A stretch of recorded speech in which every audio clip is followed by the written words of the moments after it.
Ren, aku sudah menyelesaikan bukunya. Seru sekali loh, aku jadi ingin menulis resensinya. Wah, keren. Tapi kamu sudah tahu belum struktur teks resensi itu bagaimana?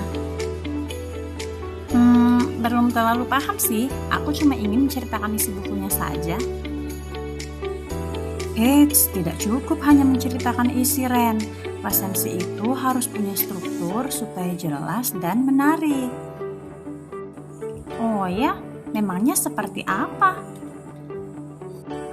Gini, bayangkan kamu mencoba menu baru di kantin sekolah.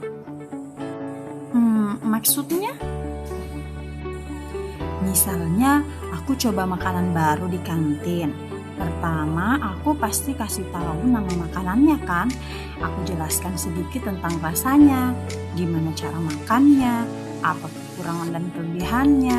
Terakhir, aku akan simpulkan menu baru itu enak atau tidak, layak dicoba atau tidak. Nah, gitu Ren. Wah, kedengarannya mudah ya.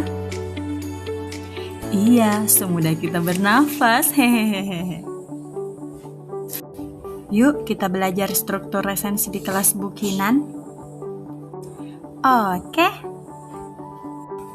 Asik, ke kelas bukinan lagi.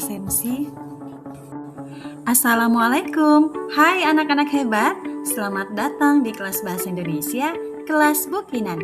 Apa kabar hari ini? Semoga kalian selalu semangat belajar ya. Pada pertemuan kali ini, kita akan belajar tentang struktur teks resensi.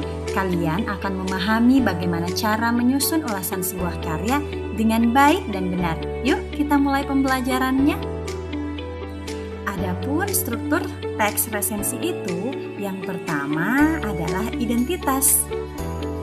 Yang kedua, orientasi.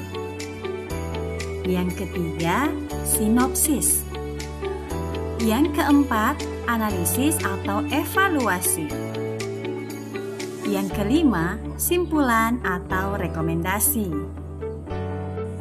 Pada bagian identitas karya, kita menuliskan informasi dasar seperti judul buku, nama penulis, penerbit, dan tahun terbit. Identitas ini penting agar pembaca mengetahui karya apa yang sedang kita bahas. Selanjutnya adalah orientasi.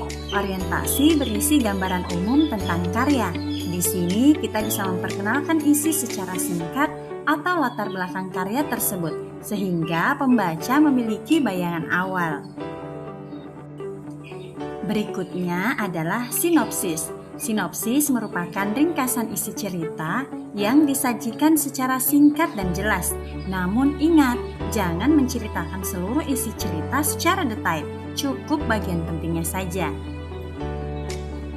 Selanjutnya, analisis atau evaluasi. Nah, analisis adalah kegiatan menguraikan atau membedah isi karya.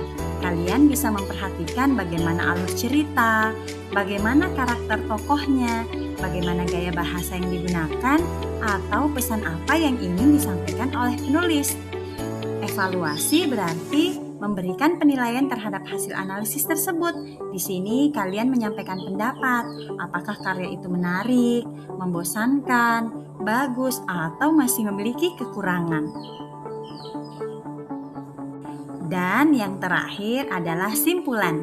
Simpulan berisi penilaian akhir serta rekomendasi. Misalnya, apakah karya tersebut layak dibaca atau tidak, dan untuk siapa karya tersebut cocok dibaca. Bagaimana anak-anak?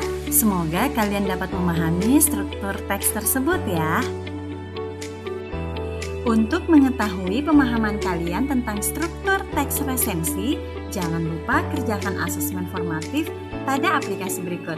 Kalian bisa belajar sambil bermain dengan cara yang seru. Semangat belajar dan sampai jumpa pada pertemuan berikutnya di kelas bukinan. Wassalamualaikum warahmatullahi wabarakatuh.